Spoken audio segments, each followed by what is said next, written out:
Negative and zero exponents. Negative and zero exponents.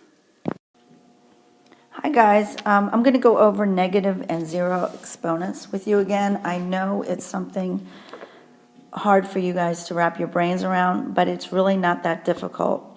Remember we talked about the pattern, going reverse, finding our exponents. So I'll go over the example that we did in class. If we have 2 to the third, I'm having difficulty, here we go. 2 to the third, we know equals 8. 2 to the second is 4, which means we divided 8 divided by 2 is 4. And if we do 4 divided by 2, we get 2 to the first, which is 2.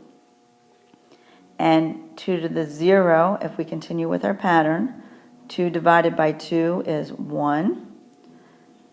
2 to the negative 1 is 1 divided by 2, or 1/2. And to get 2 to the negative 2, it's 1/2 divided by 2, which is 1/2 times 1/2, 1 over 2 squared, or 1/4. Okay, let me do a few more examples for you. If I had 5 to the negative 2, that means 1 over 5 squared, or 1 over 25. 3 times y to the negative 2 is 3 times 1 over y squared, simplifies 3 over y squared. Now let's rewrite a fraction as an exponent with a negative, as a fraction, as a whole number with a negative exponent. 1 over 16 is the same as 1 over 2 to the fourth.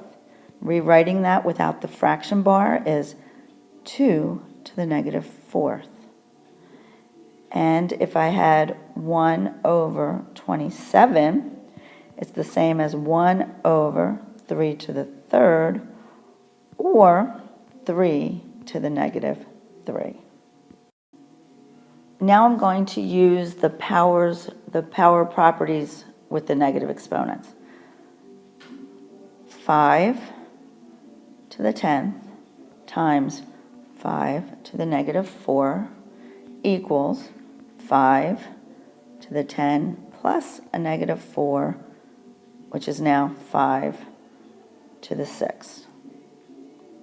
Another example, 8x to the negative 3 over x to the second is 8x to the negative 3 minus 2, or 8x to the negative 5.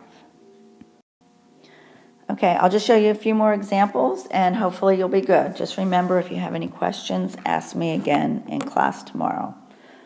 7 to the negative 2 is 1 over 7 squared, or 1 over 49. X to the negative 5 times y to the 0 is 1 over x to the fifth times 1, which is 1 over x to the fifth.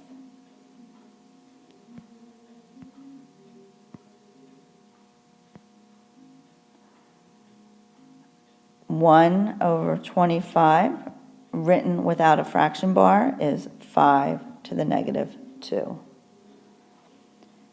X to the sixth over x to the 3 is x to the 6 minus 3, or x to the third. The last example I'm going to show you is finding the product or quotient and writing your answer only as a positive exponent.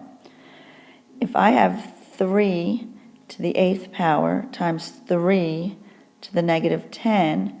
Well, if I use my power of property rule, I get 3 to the negative 2. But I asked to do it as a positive exponent, so I just change it to 1 over 3 to the second. And the last example I'm going to do is 10 to the a over 4 over a to the negative 4, which now becomes 10a to the 4 minus a negative 4, which is 10a to the 4 plus 4, 10 to the 8th. And that's it. Just remember, there's examples in the book and extra practice problems. And please don't forget to ask me tomorrow in class if you have any questions.